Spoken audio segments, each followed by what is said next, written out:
back to this class. We're going to talk about the next two spokes in the change wheel. Right. So our next question, and if you've noticed, you've probably noticed that, I don't know if I said this already, but each of the spokes is a question that has to be answered.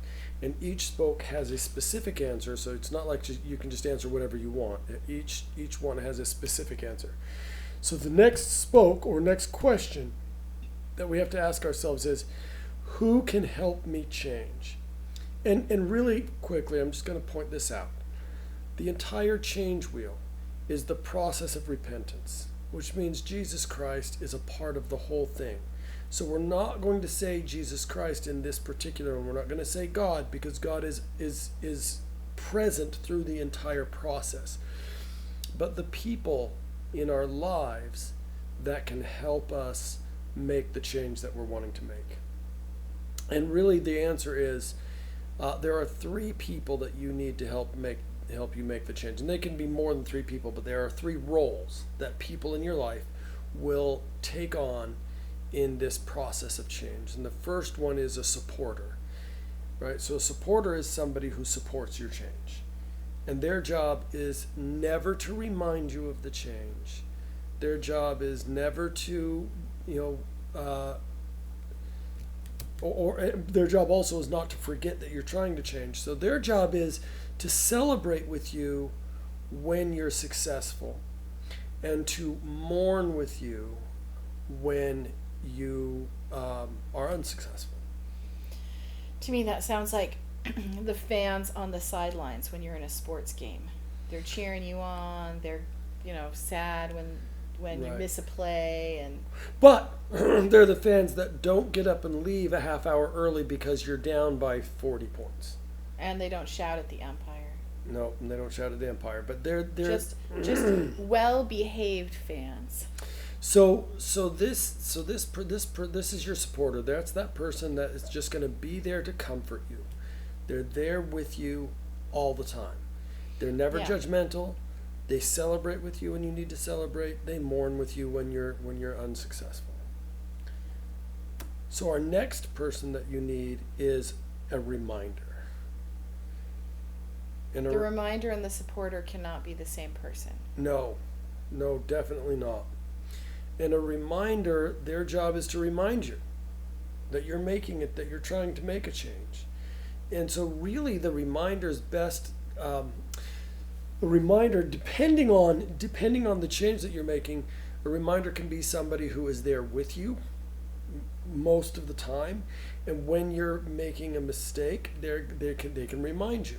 Now, when a reminder can only remind you once at a time. So if they remind you and you still don't change the way you're meaning to, they're going to leave it alone after that. So what you're saying is that a reminder is not a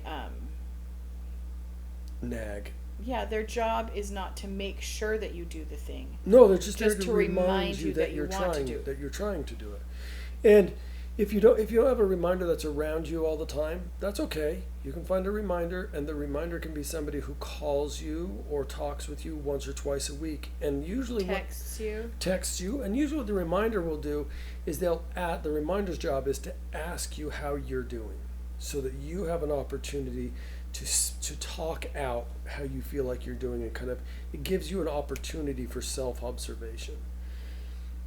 That's what the reminder's primary role is to kind of give you that chance to kind of talk it out with somebody.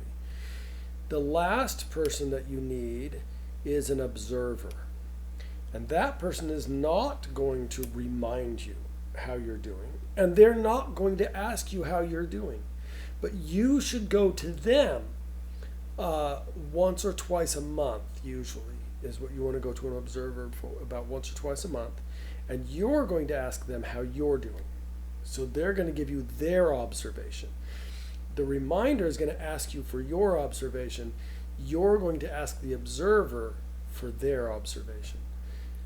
So those are the three people you need: a supporter, a reminder, and an observer. Do these people need to know that they're in these positions? Yes. These people need to know that they're in the position. They need to know exactly what they're doing. They're all know exactly what change you're trying to make. Okay, so what kind of people, what kind of relationships make ideal supporters?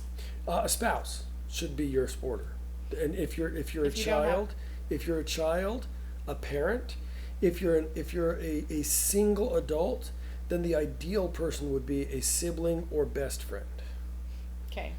So your supporter is your biggest fan. Think of who in your life can be your biggest fan and is really there for you. Why should a spouse not be a reminder instead? Or Because there, you said it's good for the reminder to be there. right, or an observer. They shouldn't be an observer either. Okay.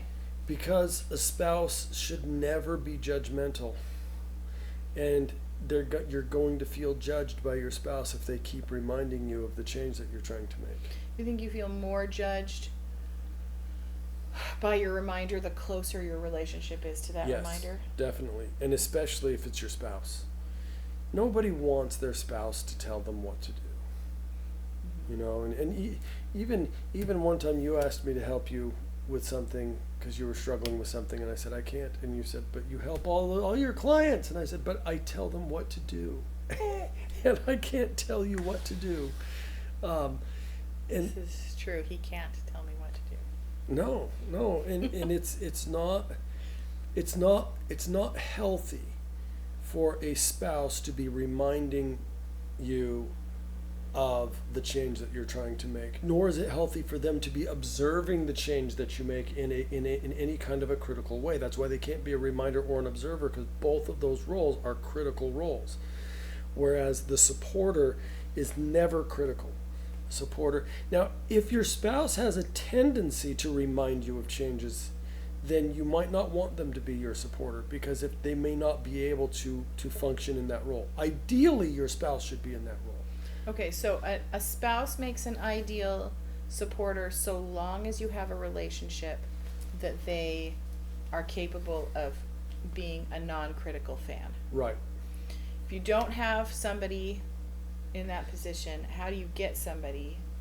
I mean, what if somebody's like, I don't have anybody in my life that's a non-critical fan? I frequently have clients who come to me with that. Well, I don't know anybody who could be a supporter. I don't know. I don't have that. And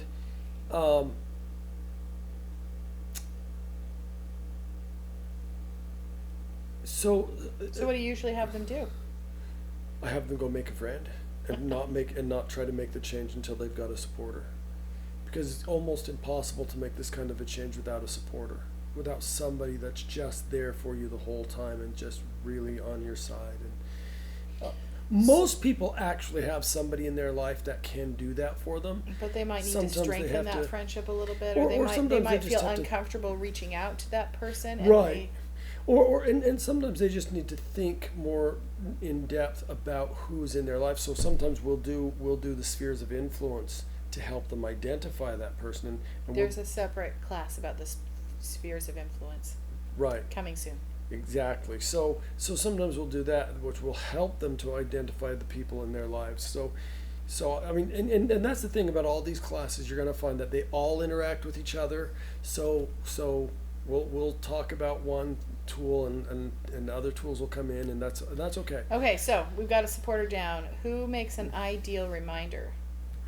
You already said somebody who can frequently be around you, but If possible, but if not, at least somebody that is really what you want for a reminder is somebody who is willing to actually remind you, somebody who will actually call or talk to you and ask you how you're doing once or twice a week. so a parent or sibling could be a good person. Yes. It really depends on your particular relationships that you Mhm. have with other people, but Yeah. yeah, somebody. And I feel like it often works well to do this with somebody else who is also trying to make a change, and to have Mhm. some reciprocity and reminding, So so that somebody's like, hey, I'm gonna call you and find out how your change is going, and you can do the same for me. Yeah, exactly. So really, it should be somebody who is close enough to you that you're comfortable telling, because you're gonna have to give them your whole change wheel, so they know what the process is that you're going through. So you want someone close enough to you, and you want somebody reliable enough that you know that at least once a week they're going to give you a call and or come talk to you or whatever. For some changes, I like having a reminder that's even closer, that when I'm starting to maybe digress into the old man, the old person, that they can just remind me right there. But that's more difficult, and I found that the most common thing is the easiest thing for having a successful reminder is having somebody call or text you once or twice a week just to ask, hey, how are you doing? How do you feel like you're doing on this change? And so that usually is the. But if there's somebody in your life that you interact with regularly, like I see my mother regularly. Mm-hmm. We live pretty near her. I talk to her about problems and changes I'm making. We go on walks together. Right, She's an ideal reminder. Yeah, she could be a really great reminder for you to help you remember the change. And remember, the reminder's primary role is to help you remember that you're trying to make this change. Keep it on your mind, right? And then secondarily is to give you an opportunity for self-observation. So that's their job. And if you've got a reminder and they're not calling you or they're not talking to you about the change you're trying to make, you need to change your reminder. Find somebody who's Okay. going to be reliable in that. Who makes an ideal observer? Well, an observer has to be somebody who is observing. So somebody close enough to you that they're actually seeing.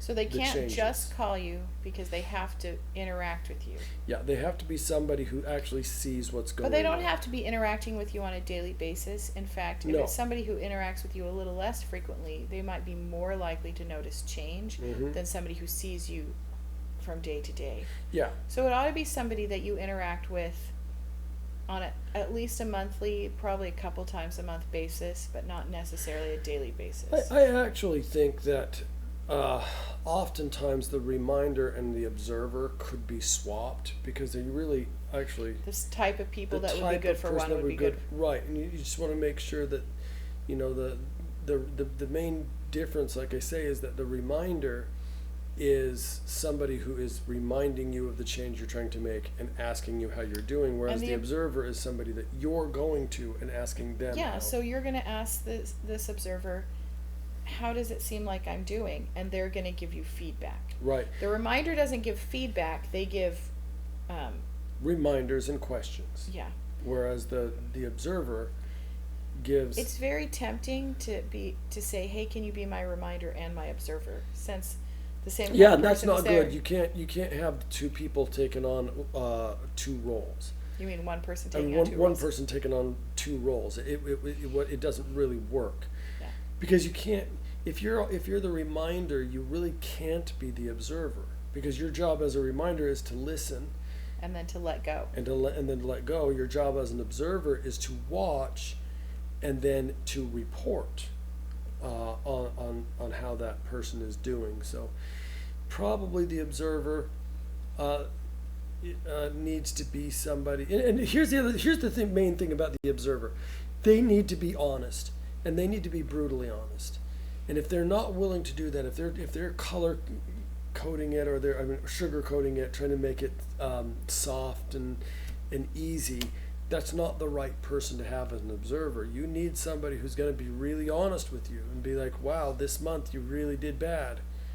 I didn't see any change at all, but they need to be just as honest if you are making positive change and be like, wow, this month you're like a different person.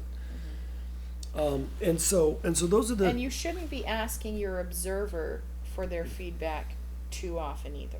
No. You need to have them once or twice a month. More than that wouldn't work, because your change is not going to happen. They're not going to It's be not able gonna be to. visible. It's not going to be visible. Change is like the Lord says, that we learn line upon line, precept upon precept, here a little and there a little. We're not going to learn usually in big chunks.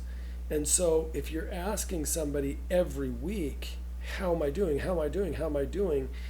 They're not going to be able to observe any there's not going to be any real observable change usually in that short of a period of time. So once or twice a month would be kind of the maximum that you want Can to a ask spouse your observer. be a reasonable observer? No, That's what I thought. no, because the observer. That's why I asked. Yeah, the observer has to be the most. That person is the most critical of all of them. When I say critical, not as in most important, but critical as in they are critiquing your behavior.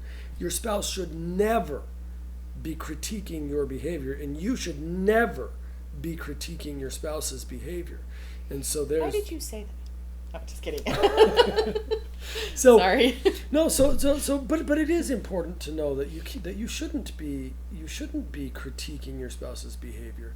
If they're making mistakes, your job is to be their supporter. And if they come to you and say, "Wow, I really messed up," then you should be there for them to mourn with them, but not to critique them. And if they come to you and they think they've done a really good job, your job is to celebrate with them. But your job is never to critique your spouse's behavior. All right. So, what about the next spoke on the wheel? So spoke number 5, and our 5th question that we have to ask ourselves is how? How do I know that I have made this change? How do I know that I'm, like, for my example that I've been going with throughout this thing is I want to be a kind father. How do I know that I'm a kind father? Right?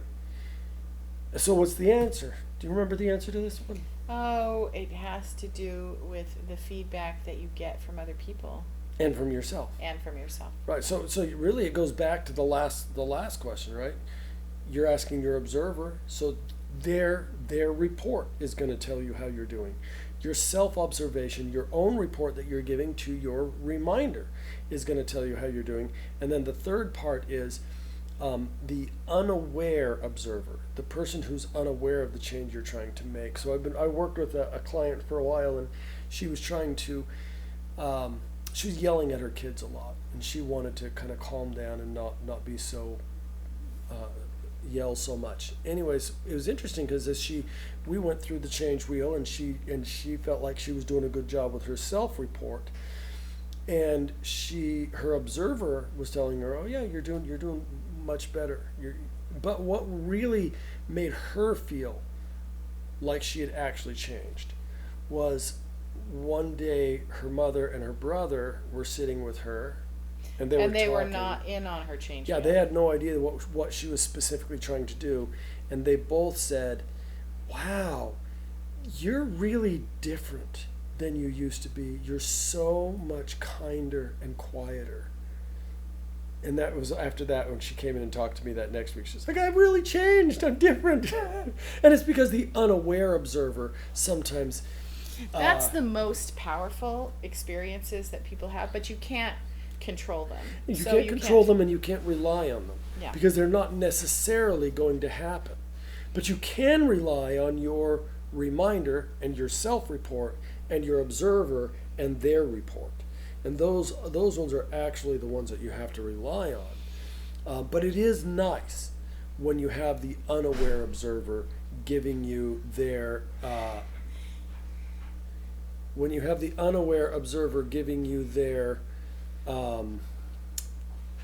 their report without knowing they're giving you a report on your change. So that's really fun when you get that. So really, in the end, the way the Lord would say it is, "By their fruits you shall know them," right? You can know by the behaviors that you are exhibiting and that are being exhibited, and that people are seeing. They're seeing your fruits of change, and that's what those reports are. Whether it's a self-report, whether it's the report from your observer, or whether it's the unaware observer report. Unlike the earlier steps, these don't have to be written reports. You don't have to have your observer write down a report on how you're doing. You don't have to give your reminder a written report of how you've done on what right. No, you're doing. this is much actually better if it's a verbal. If it's a verbal, it's a discussion. So you're off the hook at this point for the writing part. You're off the hook for the for the writing on this part, but the whole change wheel you will continue to write because you will continue to adjust Yes, I the know. earlier steps. But you're right, this step is more of a verbal report. It's a discussion between you and your observer, between you and your reporter, and even between you and your supporter, but that's just a very different discussion. All right. Is there anything else people need to know about these two spokes?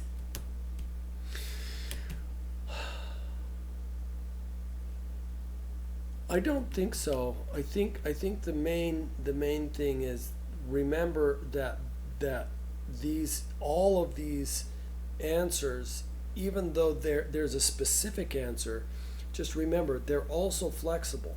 So if you pick a reminder and that reminder isn't working for you, they're not reminding you, it's flexible and allows you then to change your reminder. If your supporter ends up not being very supportive, it's flexible. You need to change your supporter. You don't have to start the whole change wheel over again.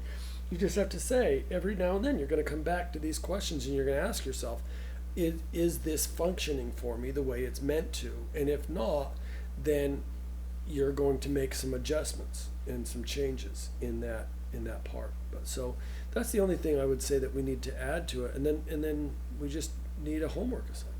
That's right.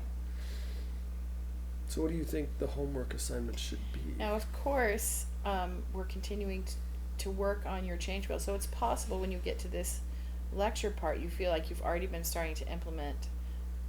We want to hold on that because we want to remember that as soon as possible means we've worked on the planning stage of our whole change wheel. But if you do have your hub in place by this point and you have done the other things, then obviously the homework is to start choosing the people. But if you're not at that stage yet, you might make a list identifying people who will be possible supporters, reminders, and observers in your life. It gives you a pool to choose from when you're ready to actually implement at this stage.